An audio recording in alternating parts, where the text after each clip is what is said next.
What's up? This is Brandon London, and you're listening to the Big Blue UK and Ireland podcast. You hear that? The Big Blue UK and Ireland podcast. Let's go, Giants.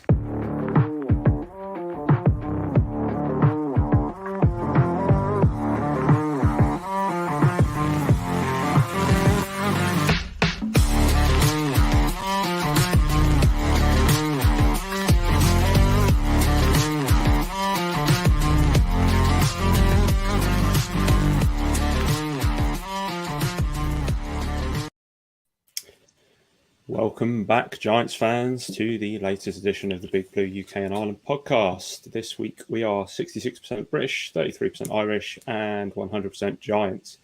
As you can see and hear, Dan is not here this week due to work commitments. So myself, Kev, and Shane are here to take you through another thrilling week of free agency, looking at more draft prospects.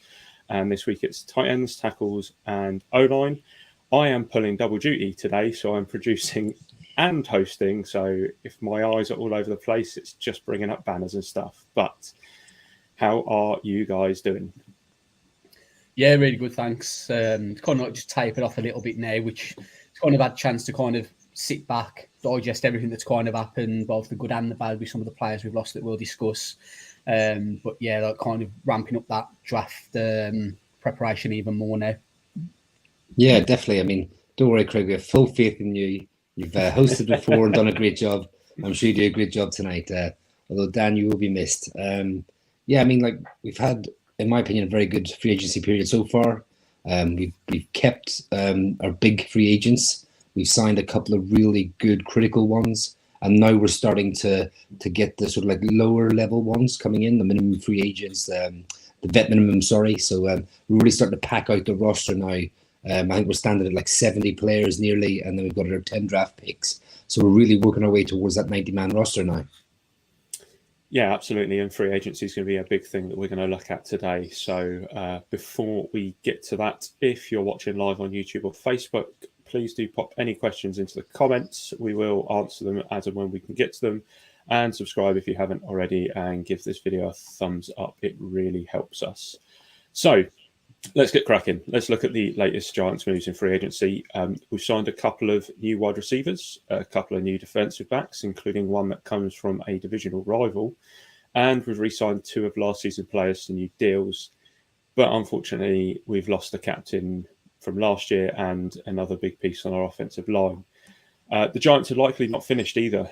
Monday saw ex-Rams defensive tackle, Ashawn Robinson visit with the Giants. Now there hasn't been any news on that as of yet. And then today saw two visits as ex-Viking special teamer / cornerback Chris Boyd and ex-Steeler center JC Hausenauer met with the contingent who are not at Ohio State's pro day, which seems to be half of our staff. Right, onto the deals that have been done though. So Jeff Smith bulked out our receiver room a little bit in earlier on this, or sort of towards last week, this week, I think it was, wasn't it? But yeah, so we signed 25-year-old Jeff Smith, who spent 4 seasons with the Jets, signed as an undrafted free agent in 2019. The Boston College alum appeared in 11 games last season.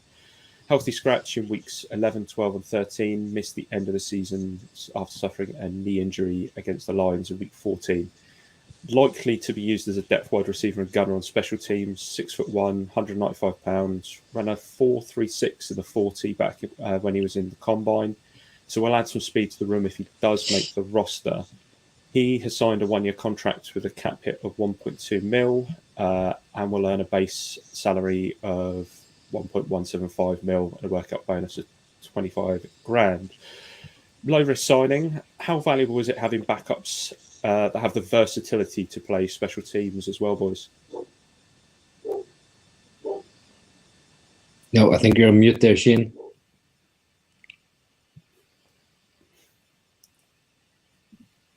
Thank you. The joys of live podcasting. Yeah, whilst I'm typing away, just making a couple of notes myself, it just saves going over you guys. Yeah, I think when you look at his natural positions, obviously wide receiver, and you look at what our wide receiver depth chart looks like at the minute, and we'll come on to this probably in a little bit more detail with some of the guys we'll be talking about. first thing that springs to mind for me with our wide receiver room is injuries. You know, you've got Sterling coming back, you've got Wandale coming back. I don't know when Wandale's actually due back, but I think it might be about October if we're lucky, but it might even be as late as November.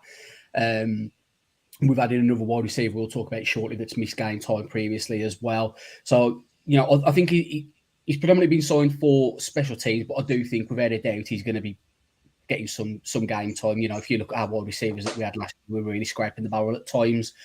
So, you know, for me, I think it's vitally important that, you know, you can play two positions essentially. You can play special teams and you can play wide receiver, and you know you bring that versatility to the team and that kind of, you know, dependability that can depend on you. If one man goes down, guess what? Next man up, as rude as that sounds.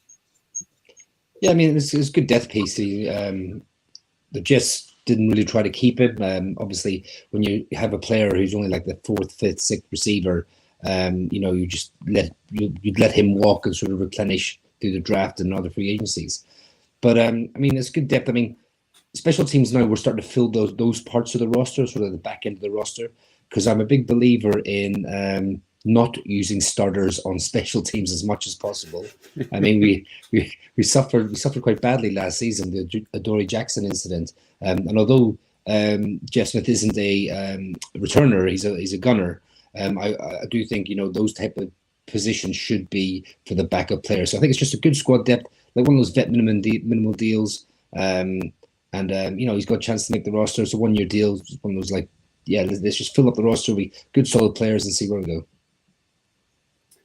Yeah, and then it moves on, doesn't it? I mean, as alluded to a minute ago, Thursday brought another weapon to the Giants, and arguably one that will influence the top end of the depth chart, hopefully.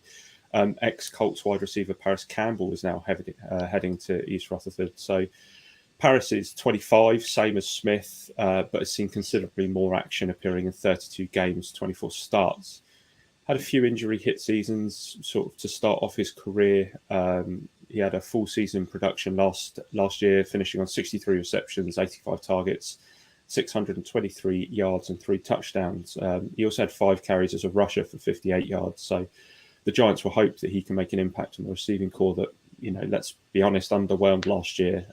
As long as he himself can stay healthy. Missed 9 games in 2019 with a multitude of injuries. 2020 he had a concussion in training camp after a car accident, and then his season ended after 2 games due to an MCL, PCL knee injury.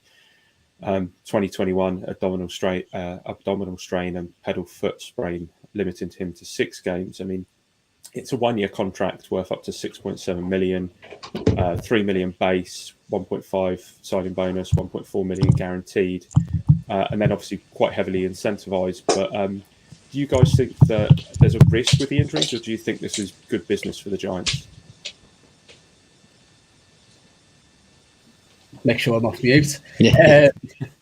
I kind of think it's both, in all honesty. I think when it broke, me and Kev kind of had the same kind of feelings of, okay, I'm happy with this if it's around about the 6 million mark. You know, 6 million is a good price in my opinion, and it's kind of coming under that, but with the potential to rise up to that. But the injuries are a massive concern. You know, he had last year, I think, did he play every game last year, was it? Sorry. Or yeah, maybe, he did, yeah. Whereas, like, you know, he's been in the league for 4 years, and I think he's played nearly as many games in his first 3 years as he did last year. So, you know, we just need to hope that he's over those injuries. And one of my biggest concerns that we've got at the moment is, and I don't know if this is what the strategy is, but it seems like we're kind of aiming for these players bouncing back from an injury, banking on the upside. You know, Darren Waller's had his injuries, Parris Campbell's had his injuries. And like I said, you know, when you look at the wide receiver room we've got, and let's have a look at our team, for instance, last season, when there's only one rookie that doesn't miss any time due to injuries, I think we've had the most injuries in the last 4 seasons or something ridiculous like that. Like, we're quite clear out in front of the amount of injuries that we've had at MetLife. So that is a bit of a concern. But, you know, I think the value is definitely there. And if he reaches the value, I think, I want to say it was the Talking Giants based his season last year on what his incentives are going to be for us, and I think they said he'd have earned about 5 million. So if you end up paying him 5 million and he produces like he did last year, great bit of business. But to produce, you've got to be on the field. Yeah, definitely. I mean, like, there's another great contract by Sheehan. I mean, the 100K per game bonus, you know, he can earn 1.7 million just by being available for games. I mean, there's a great little thing to get in there. And he's got another 2 million more in incentives. You know, that's for like if he's leading touchdown scorer for the Giants, leading receiver yards for the Giants, stuff like that. These are stuff that can be attained. And if he does attain all these incentives, I mean, you quite happily pay him those extra incentives. It's a good deal. I mean, I'm not going to pat myself on the back here, but I did sort of like call it in a previous podcast. He'd be the type of player that I think would fit in here. He is fast. You know, he did a 4.31 40 at the combine. Last season, he was recorded as the fastest player with the ball in his hands at over 22 miles an hour or 20 kilometers an hour. So, like, he's still got a bit of juice there. He's still got something to prove.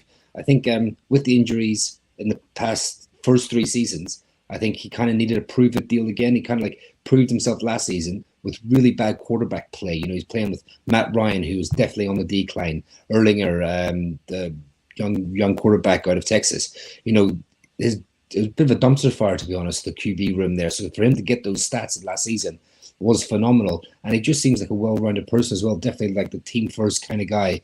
I mean, he said that Brian Dable rang him for 20 minutes before he signed, just to talk about where he sees him in the offense, how he sees him using him, like, you know, where he wants the Giants to go and stuff like that. And he just said he was so on board. I mean, he's actually working out with Zai Hodgins in Arizona.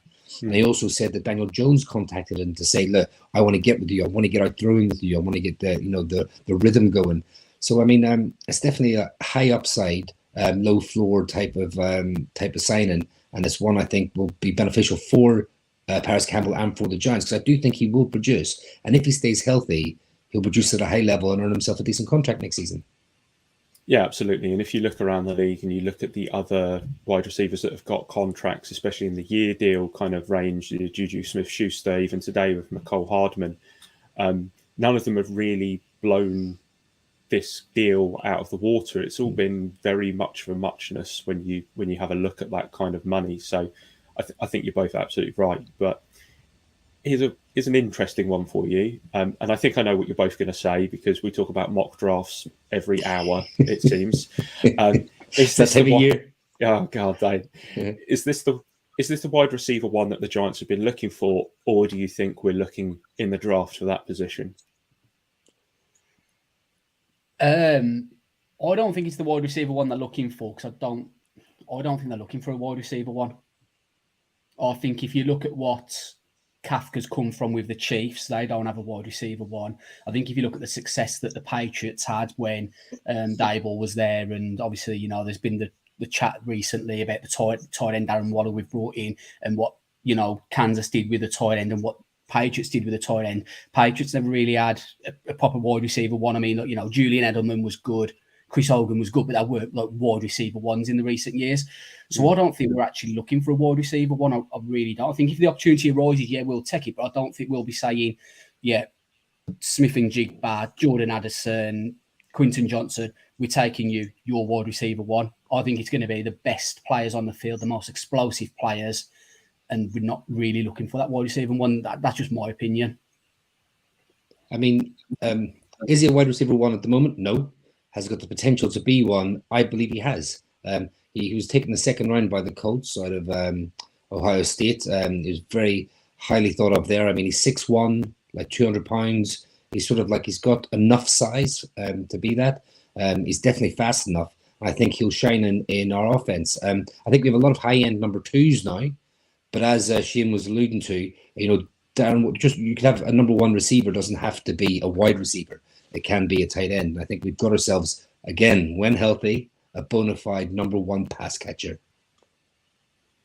Yeah, absolutely. Totally agree. Darren Waller looks like he is going to be that kind of main focal point. And let's be honest, all the players that we've added, and obviously there's a re-signing that we'll come to in a minute, but we've got speed. Like that seems to be the big thing. And like you said, Kev, explosive. Explosive is the kind of order of business, I think, when it comes to our receiver room, because we were awful at separation last year, and that's something that definitely needs to improve. But let's do a quick kind of round the houses because there's loads that's happened. So let's look at new faces first, and then we'll look at some of the re-signing, and then we'll get into Kev's mourning period in a minute. Right, Bobby McCain first joins the Giants from divisional rivals Washington Commanders, where he's been for the last 2 seasons. Originally a cornerback, McCain switched to safety in 2019 when he was still a member of the Dolphins who drafted him. He appeared in all 34 games in his last 2 years with Washington, 104 tackles, 10 passes deflected, 4 interceptions, and 2 forced fumbles. We've also strengthened our defensive back room, though more of a project, I think. So Leonard Johnson has signed a 3-year contract. Johnson, who last played in 2021 for Duke, was projected to be a mid to late round prospect, but tore his ACL prior to the 2022 draft and went undrafted. He played in 42 games for Duke across, I think it was a 3-year period, recording 165 tackles and 6 interceptions. So what do you two think of the 2 backfield signings and their chances to make the roster? Yeah, I think that what you say, that backups first and foremost. It's adding a little bit of depth. I don't really know much about the lad out at Duke, in all honesty. Again, it seems like we're kind of betting that upside. He's coming off an injury. If he turns into something great, if not, what have we really lost? I think he got I think Kev said the other day, he got a similar contract to what an undrafted free agent would get. So, for the money and see where it goes, that's fair enough. And then McCain, again, it's just that little bit of depth with the guy that we'll talk about shortly, leaving. And again, just adds a little bit more competition as well. I'm not too sure if I can see both of them sticking out, but we'll see what they offer. Yeah, I mean, touch with Bobby McCain first, I think, is actually a really good and shrewd signing. The numbers haven't come out yet. It's a 1-year deal. I believe it's going to be around the vet minimum again. You hear that a lot now going forward. But he's more of a free safety than a strong safety. He hasn't really the size for strong safety. He has logged snaps as strong safety and nickel, but I think his best position is actually the roaming free safety role.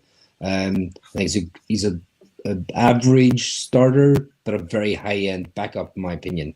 And about Johnson as well, I think Johnson's a nice pickup. He's got good size, good speed, good tackling ability, and like Shane was saying, he's on like a very, very cheap deal, and that's only if he makes a roster, makes the final 53. They've obviously seen something, and they want to take advantage of it. And he's worked his way back from that awful injury, and he looks like some of the clips of him, he looks like he's ready to go. So bring him in, see what he can do. Good signing.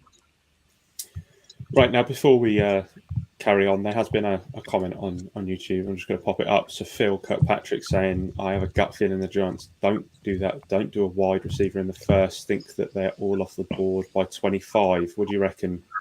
All off the board by 25?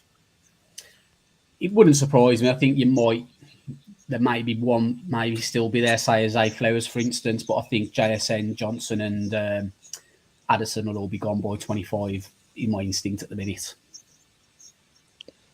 Yeah, I think the big ones will be gone. It'll be interesting to see. It's very deep at cornerback, and with us having a good stable now, not a great stable, but a good stable of wide receivers at the moment.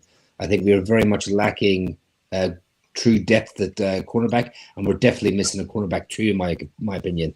Although I do believe Flott can be a good player, and Robinson, I don't think they're number 2 wide cornerbacks at the moment. So you might go down that road. We're definitely missing a linebacker too as well. Although that might be a bit rich in the first round.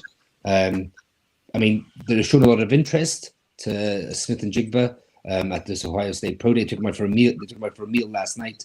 They've taken down the second most personnel people out of any NFL team to the Ohio State Pro Day, and obviously I think it's to see him. So can I see it? Yes. What would my percentages be of a wide receiver being a pick for us at number 25 now? Where I was go 70% before, I think it's probably about 40% now. Well, we might as well stick on wide receivers because Darius Slayton, back with the Giants, signed a 2-year contract worth $12 million, $4.9 million guaranteed, and a $3.5 million signing bonus. His cap hits are relatively low this year, 4.2 million, jumps up to 7.7 mil next year. 46 receptions, 724 yards, 11 starts last season. Quite the turnaround for Slayton, considering he was almost cut last off-season. Shane, you said last week you were keen on this re-signing. Happy that he's back? Yeah, I'm really happy, to be honest with you. I know he gets quite a lot of stick and a lot of flack from Giants fans, and in a way I don't really understand why. You know, you have a quick look at Slayton. Got him here. Pick 171 in the draft. In his career, he's gone for 2,554 yards, 15 touchdowns, 116 receiving first downs. For a 5th round pick, it's not too bad. I had looked some stats earlier. 2 wide receivers that went shortly after him. One of them was Keyshawn Johnson. He's had 360 yards in his career. And the other one was Travis Ford, who's had 439 yards in his career. So we've had 2,500 yards for a guy that went in the same round. I don't really understand some of the stick he gets. Now, I know he's got his flaws. He's had 21 drops in his career. I understand that concentration and the drops is an issue. But, you know, I think when you look at it, this is a guy who was basically he was basically told, we don't want you. That's what he was told last season when the new regime came in. They tried to trade him, couldn't get anything for him.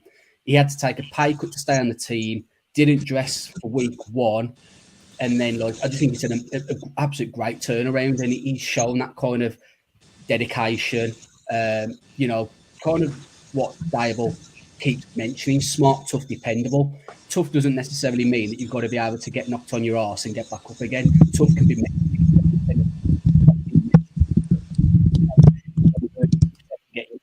I think it would have been a case of, if you don't take this pay cut, you're going to be off the team. He took it. He gambled on himself.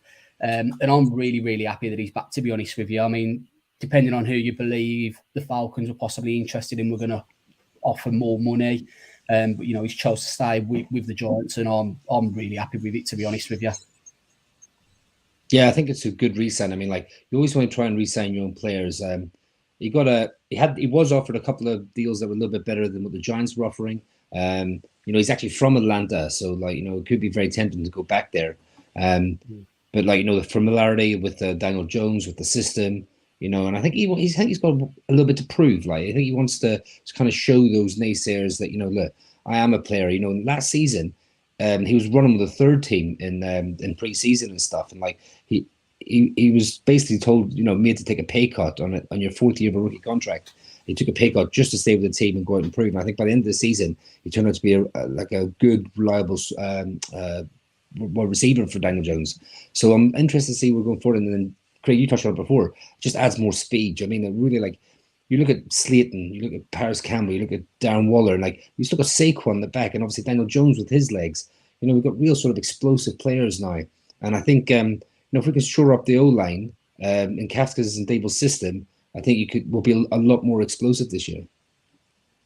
Yeah, absolutely. And, you know, following on from players that are very, very popular, our recent interviewee, Dan Duggan, was obviously over the moon to hear that Jihad Ward was back with the Giants. Another 1-year deal for the veteran who gets 1.2 million, 352 grand guaranteed. Played all 17 games last season, made 11 starts, recorded 43 tackles, which was a career high for him, 13 QB hits, 3 sacks, 2 forced fumbles. I mean, Ward brings a lot to the team on the field, but he brings just as much off the field. How important is it to have a character like him in the dressing room? I was thinking about this earlier on, and I was thinking, you know, if I was an offensive lineman, I would hate to have lining up against me Dexter Lawrence, Nacho, Thibodeau, and Jihad Ward, because I know that, you know, I'm in for a tough game, but not just physically. They're going to be in my ear constantly, because I think Thibodeau's going to give it a little bit more bigger next year. You know, he's not a rookie no more. He's been, you know, probably quite humble at times this year, apart from doing Snow Angels for 20 minutes or wherever it was. But, you know, if you're against these players, you're going to be like, one on your left, you'll think, oh, I ain't listening to you. You're going to look to your right, you're going to be thinking, I don't listen to you. And then you've got Sexy Dexy, you know, complimenting about not taking you out because you're not taking him out because you give him more hope than his missus gives him. Like, I just linemen facing them for. Yeah, I mean, it's a great addition, and like, wasn't it like, didn't Wink Martindale say, as long as I've got a job, he's got a job as well. Like, he's a great locker room guy, and like I said, he was productive last year. He wasn't just there making up the numbers and being a good locker room guy. He was actually someone who went out there and and give some snaps, and played well, made some tackles. I mean, he's a great follow on Instagram if you ever see some of the stuff he posts on Instagram as well. Yeah, just another solid addition and depth piece. All right, I think it's time. Let's touch on the two players that we've seen sign with other teams. We'll get it out of the way first, Kev. One of last season captains, Julian Love, has now officially left the Giants. He signed a 2-year, $12 million deal with the Seattle Seahawks. Love, a fourth-round selection out of, Kev's Notre Dame in 2019, he was a Swiss Army knife for the Giants in his first few years. Promoted to starting safety last year. He led the team with 124 tackles, also recording a sack and 2 interceptions. I think he was 5th in the league for tackles. So a big miss. I've already said Notre Dame's your team. Love was your boy. You're wearing the jersey. Let us know what your thoughts are. Yeah, I am distraught. I'm just going to say it, right? Because I'll tell you where I am, right? I literally could cry myself to sleep, right? Because he was such a good player at Notre Dame. He was a highly recruited high school player. And I followed all his recruitment, and I watched him play, the 4 years at Notre Dame, and watched him be a team captain there as a cornerback. Some people thought he might have to go to nickel and safety in the NFL. He came in, sort of served his dues. They called him like the Band-Aid, the plaster. He put him wherever you needed to put him. He played outside corner. He played nickel. He played strong safety. He played free safety. And he took over the green dot when McKinney went down last year and filled in his role. I think, right, this is one of those things where so Love wanted to, I believe, his agents wanted $10 million in season, right, in the bye week. The Giants offered more than what he got now in this offseason. They offered about $6.5-7 million per season, and Drew Rosenhaus, his agent, turned it down and said we want to test free agency, and this can show the pitfalls of that, because they went and tested free agency and the safety market was severely suppressed, and it was it wasn't as good as they thought it was going to be. And he went and went to the Seahawks. The Seahawks made the offer of $12 million over 2 years, and they came back to the Giants and said, "Look, can you match this?" But the problem with that is it was quite late in free agency, and the Giants had allocated money to and resources to other areas because they had made their offer. They'd got to the off season, and they wanted to test free agency. And he tested free agency, and he came back, and the money wasn't there. They just signed Slayton back, as well as making all the other free agency signings. So it just goes to show, all right, you want to test free agency, I get that, but you need to be prepared to. And a lot of players this free agency haven't made the money that they thought they were going to make. So it's just been so frustrating. But he's a good player. He would have been obviously starter of the season. And we kind of have to go looking for safety help now. Someone has to start next to McKinney, whether that be Belton, Pinnock, McKeon, or whether we look at someone in the draft. It just goes to show, you can be a little bit too greedy sometimes trying to get the extra dollar.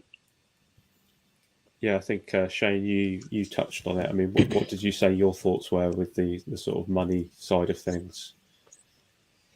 Yeah, I mean, Kev probably wants to turn his speakers off for 5 minutes. He's going to be a miss, but I don't think he's going to be a big miss. I really don't. He had a lot of tackles, but he didn't have a lot of tackles because he's amazing. He had a lot of tackles because our linebackers are so bad. He should not lead the team in tackles. It just shouldn't happen. I think he's going to be a miss for his locker room presence, and I love the versatility of what I really did.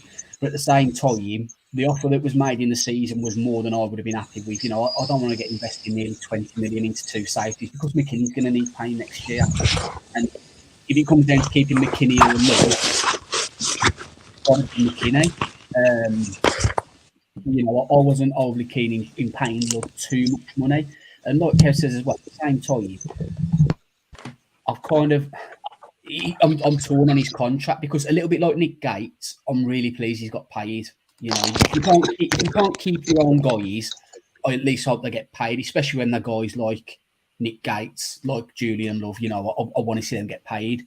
But at the same time, like Kev says, he was greedy. He got offered more money, got turned down, and you know, as we've seen with Chancy Gordon Johnson and Jordan Poyer, the market's not been there for safeties this year. The market's not been there for a lot of players, in all honesty. You know, you look at the highest wide receiver has been Jacoby Myers, if I'm right in saying 11 million, which is nothing when you think of like the contract we gave Kenny Golladay in comparison. That was a couple of years ago, and you thought that if anything, it's going to go up.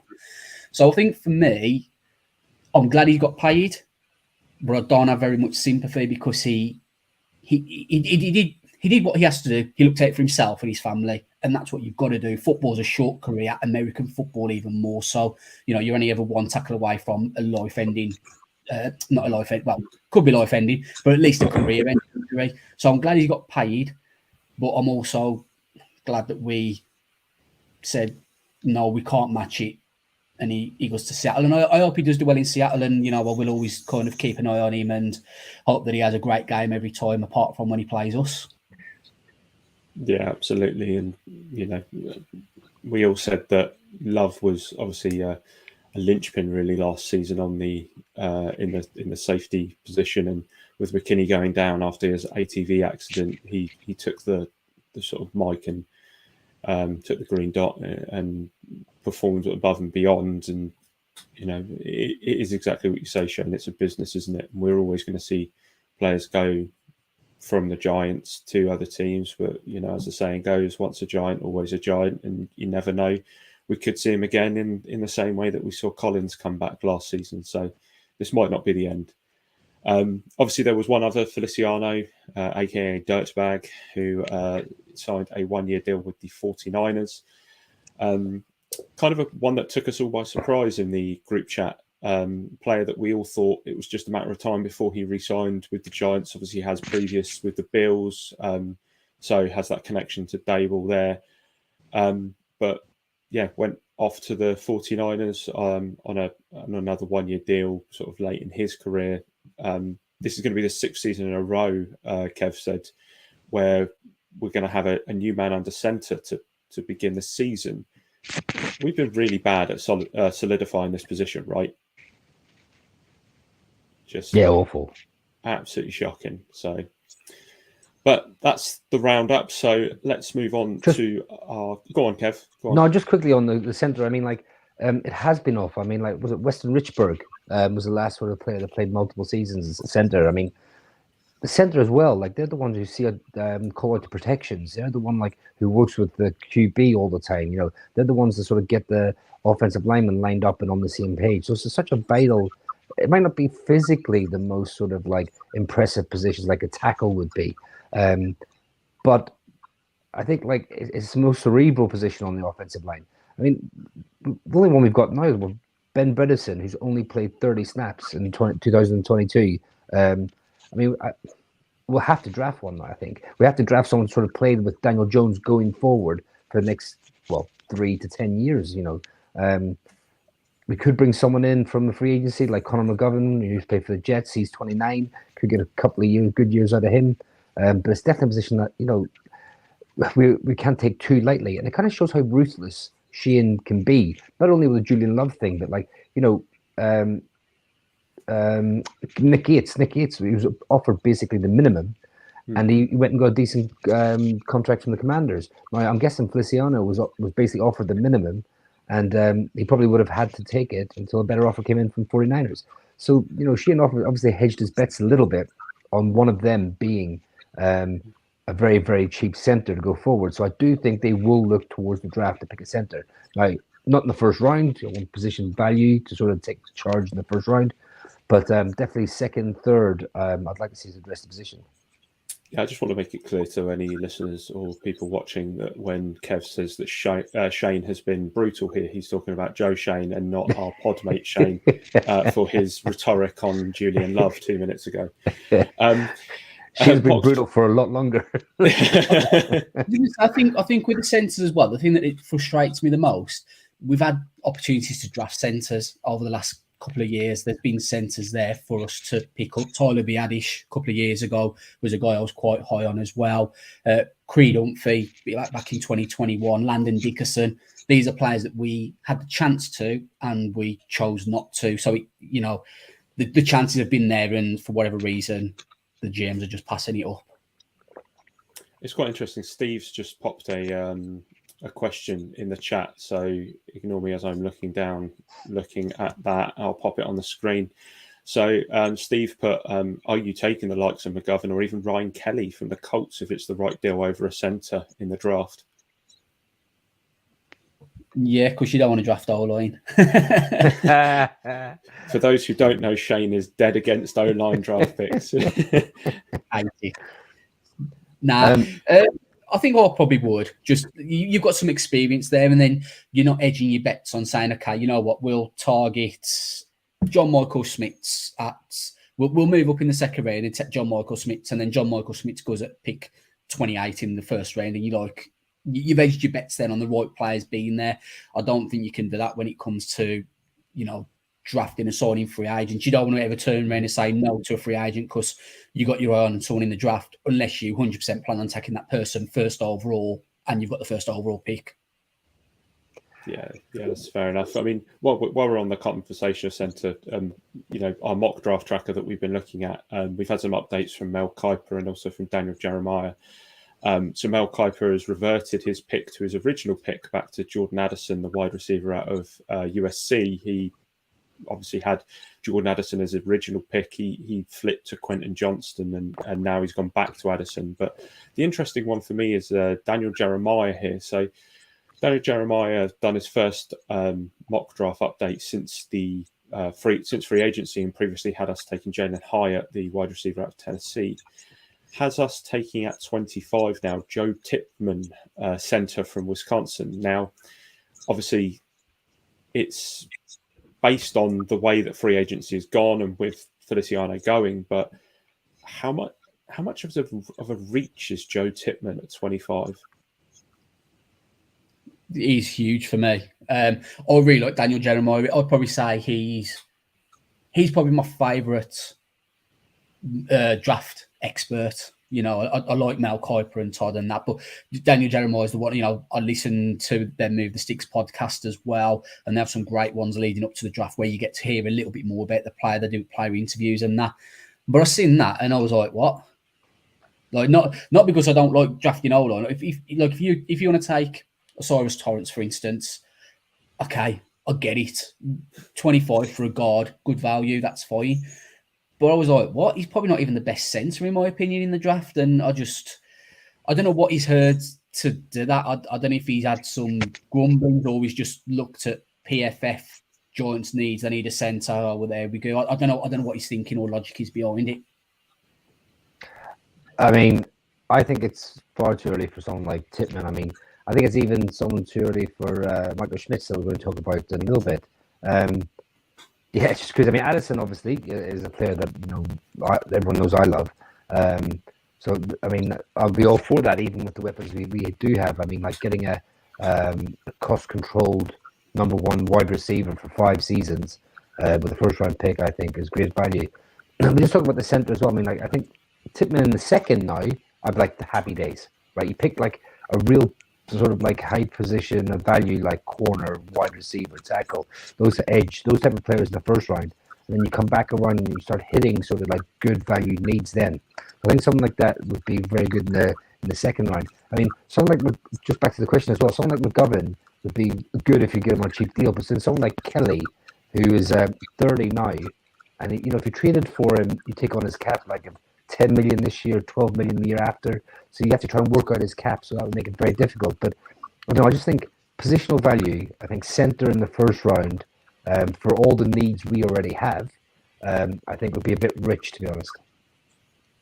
Yeah, that's fair enough. I think if you look at any big board, I think that would back it up as well. The centers tend to start around about the mid-second round area. And as Shane rightly said, That is not where Titman is sitting. That's where John Michael Smith is. So I think we're bang on there. So let's move on to draft prospects then.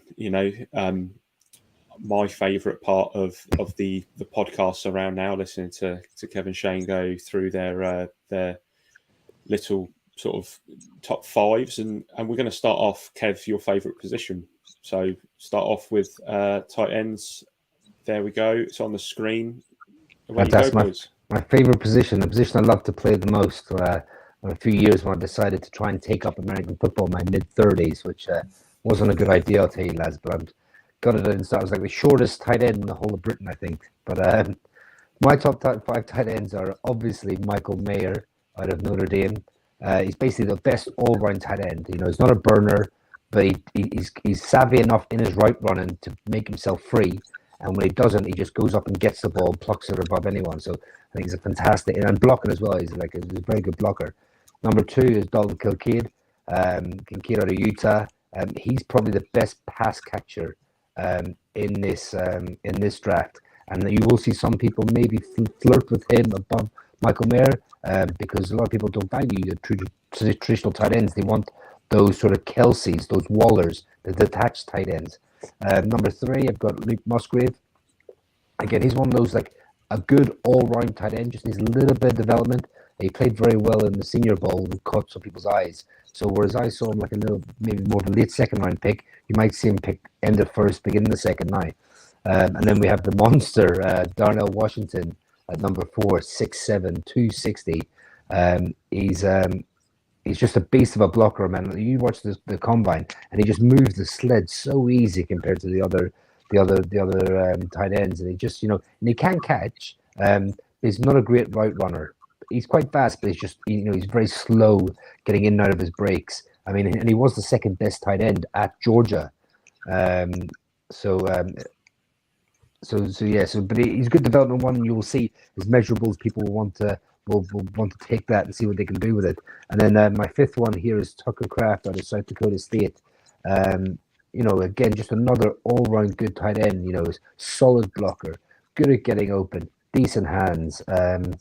So it was quite a mix there. But I think the tight end group is very deep this year, and you can pick up starting tight ends even further down the draft. Over to you then, Shane. Yeah, so for my top 5, very, very similar. Michael Mayer at Notre Dame at number 1, Dalton Kincaid at Utah at 2. That's been my solid 1, 2. I know there's been quite a couple of mock drafts that have been going around with Kincaid going before Mayer, which would surprise me, to be honest. And then the change I kind of made late last week was I flipped Washington and Musgrave. So I originally had Musgrave at number 3, but when I watched a little bit more tape on Washington, absolute great run blocker, absolute beast of a man. And I think, like Kev says, he's got areas to improve on, but I just think he's got a higher upside than what Musgrave has. And I just, I'm banking on that a little bit more. So I've gone with Darnell Washington at 3 and Musgrave at 4.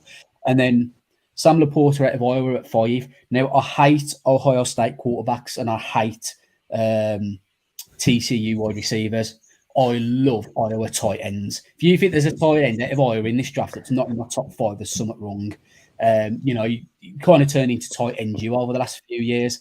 And to be honest, that tight end 5, I could have picked probably about 3 or 4 other guys. I could have picked a Tyler Kraft. I could have maybe put a Zach Kuntz in there, a Will Mallory in there. But like I say, the fact that he's out of Iowa, I was like, yeah, I'm up. That's enough for me to justify splitting 5A and 5B. Yeah, I will just say I do have Sam Laporta as my number 6, so I will say I do have him very close to Tucker Kraft as well. It's interesting. Obviously, we're going to go through your top 5 on all of the different positions as we have been going through, regardless of whether the Giants are likely to pick there or not. But with the Giants obviously trading for Waller, it's now unlikely that we look at any of the top tight ends, despite how much Kev might like to see baby Gronk, Michael Mayer on our roster. Is there anyone that we can add maybe in a later round that would be a good complement? Obviously, with Bellinger, is there anyone on your draft boards a bit further down that we could maybe pick up 5th, 6th, or 7th round? Yeah, I mean, I think for me, Kev knows a little bit more about tight ends than what I do. Like last week's linebackers for me, this week's tight ends for Kev's. But I think probably the some that stand out is just because I know him, Brenton Strange out of Penn State. I do like Payne Durham as well out of Purdue. Also, someone like Davis Allen out of Clemson and Blake Whitehart out of Wake Forest. I think they could be guys that will be there on day 3. You've just quite literally named my 6, 7, 8, 9, and 10 tight ends there. Great minds think alike. I was going to say, right.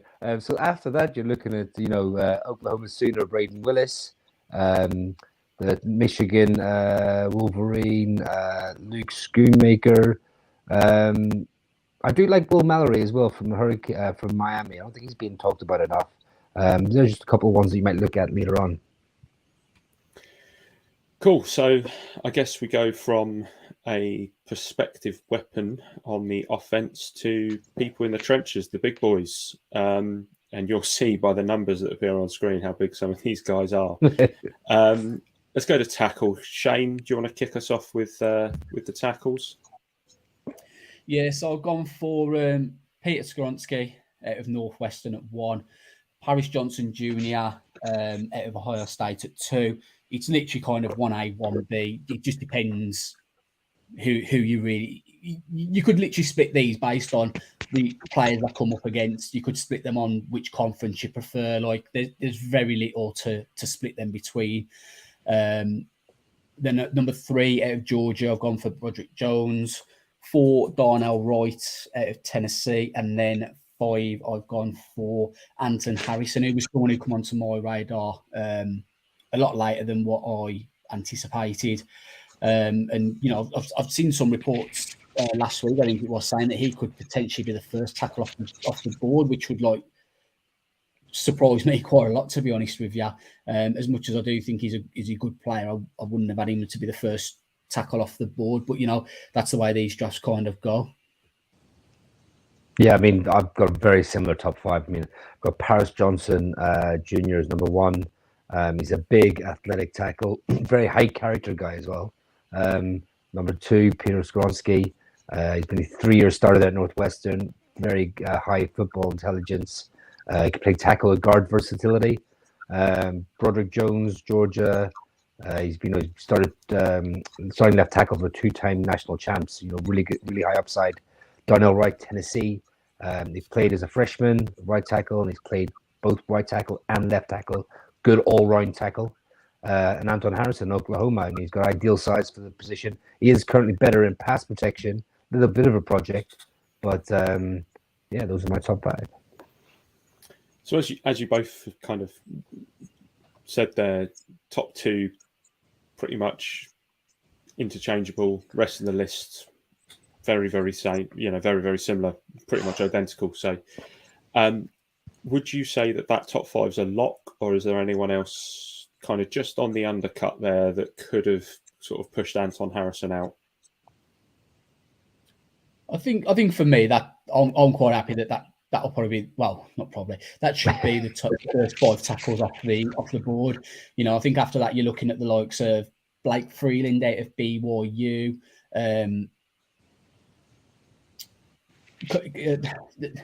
Cody, is it Morch it's pronounced, Kev?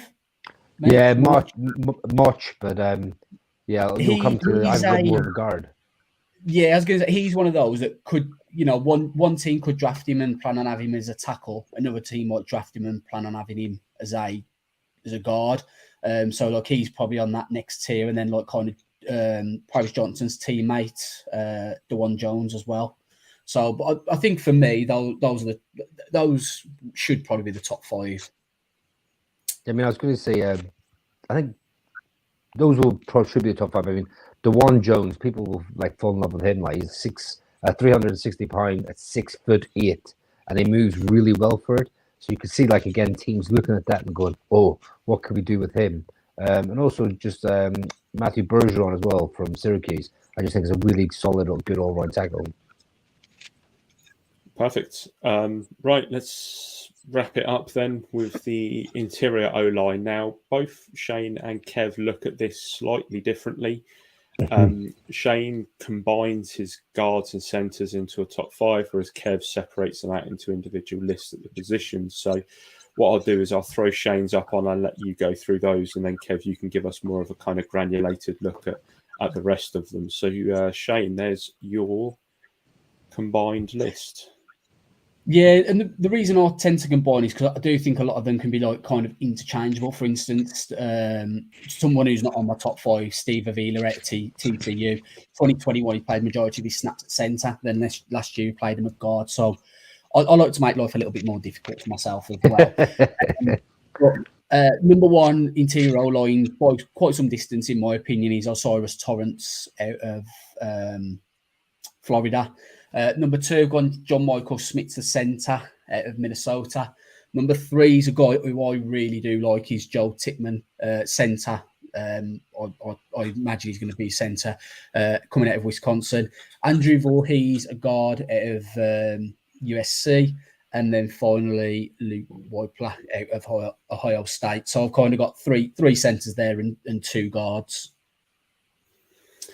Perfect. Right, Kev, here you go. 10 players, off your trot. Hold on, mate. I do think there's a lot of good centres in this draft, and obviously we're in desperate need of a centre, so I really want to have a look at them aside from the guards. So I've gone with obviously Osiris Torrance out of Florida. I mean, he's just an absolute beast in the run game. He is good in pass protection also, and he plays with such a high motor. He's really fun to watch. Steve Avila I've got as my number two guard. He's just a very big, strong lad. I think, again, he's got the versatility of centre guard. I can see him being a guard next level. And again, I've gone for Cody Mock of North Dakota State University. He used to be a former walk-on tight end, and he just beefed himself up. I mean, he played tackle, but, you know, he could play. At the Senior Bowl, he worked out at centre and guard as well. And I've gone for Andrew Voorhees out of USC. Again, another brilliant player in the run game.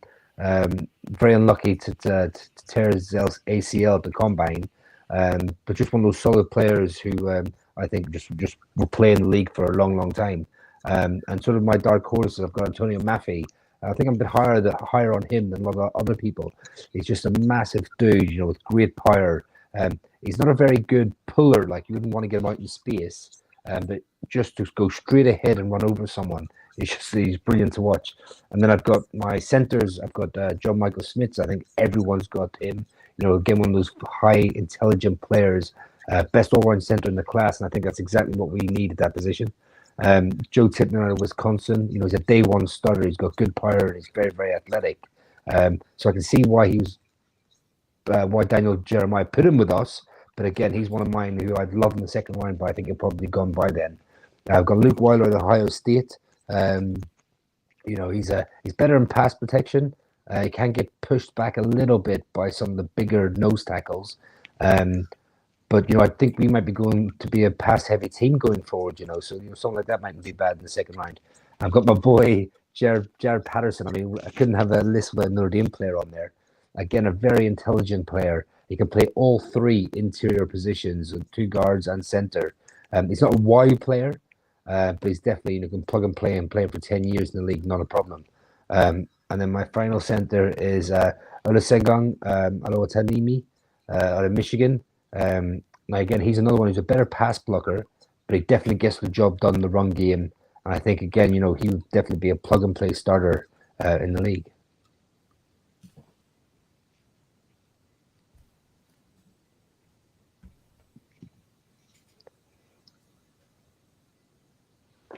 Hello? So yeah, you've both included Voorhees on the list, who obviously suffered that ACL injury at the combine, despite then going on to outperform every single interior offensive lineman in the bench press whilst having a torn ACL, which is absolutely phenomenal. It doesn't seem like his placing on your list was affected by that injury, but how bad do you think it's going to hurt his draft stock? I think someone's going to get a steal with him, 100%. I think if you he's probably. I mean, he's a little bit. He's a little bit like kind of like a Hendon Hooker. I think someone could get a steal with him because if he'd have been fit, could that guy have been a round one talent? Now, although he wouldn't have been a round one talent, I'd have said probably mid two at the very, very worst. And I suppose it just depends on what come back with the medical in regards to his torn ACL. But you looked at it, he didn't outperform just guards, he outperformed everybody. Nobody else put up a better bench press than what he did.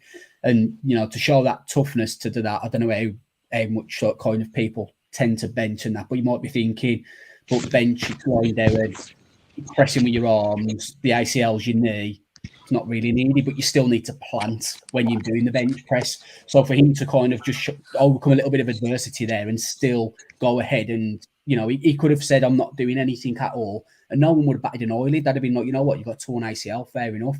So I kind of think that maybe in a way he's probably improved his draft stock by overcoming that bit of an adversity and not just putting up anything, like doing anything would have been for you, but to put up the highest bench press over anybody else by an extra 4 reps, I think will probably set him in good stead with some teams. Yeah, I mean, he probably will fall a bit. I mean, if he's there in the 4th or 5th round, I mean, I say we should snap him up because he should be back to full health by the start of the season. Apparently, he's very clean, the ACL tear. And he could be a perfect sort of like player to sit behind Glowinski and eventually take over. I mean, like just for reference, he benched 38 bench press. I know. And Osiris Torres, who talk about brilliant in the run game, he's done 23. Steve Avila done 28. Cody Mock's done 29. Do you know what I mean? So for him to go do 38 after tearing his ACL, if you've seen the video, he's hobbling up there with his crutches and stuff and a knee brace on, and he just laid down and absolutely tore it up. So, fair play to him, man. Well, that is it, isn't it? That is the end of that sort of section. We'll be back in a couple of weeks to sort of finalise everything with the draft prospects, looking at safety, cornerback and special teams. And as it happens, that is all we're going to have time for this week. However, we will be back twice next week. That's right, twice. As is the norm, we'll be on at the same time next Wednesday. Now, Shane and Dan have already said in advance they can't make it next week. So me and Kev, we thought, who else can we get on? Let's get Brian on for the Irish NFL show. Such a good friend of the pod, really knowledgeable bloke, and we love having him on. So it just made sense to get his thoughts on the sort of off-season. And then Saturday evening will be a pre-recorded podcast. Now, it will probably be our biggest ever pod, or at least one of them, and we're going to be welcoming ex-Pro Bowler and current Giants player, long snapper Casey Kreiter onto the podcast. Now, we cannot wait to chat with Casey.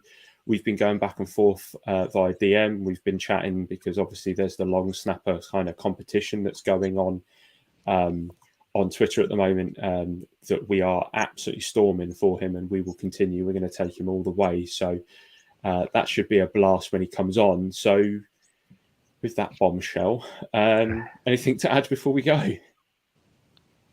Just looking forward to next week. Don't know if I'm going to be on both. I know I'm not making the one. I don't know if I'm making the second one yet, but if not, I'm going to be looking forward to it. And following what from Craig said, if you've not voted for Casey, go to our Twitter page.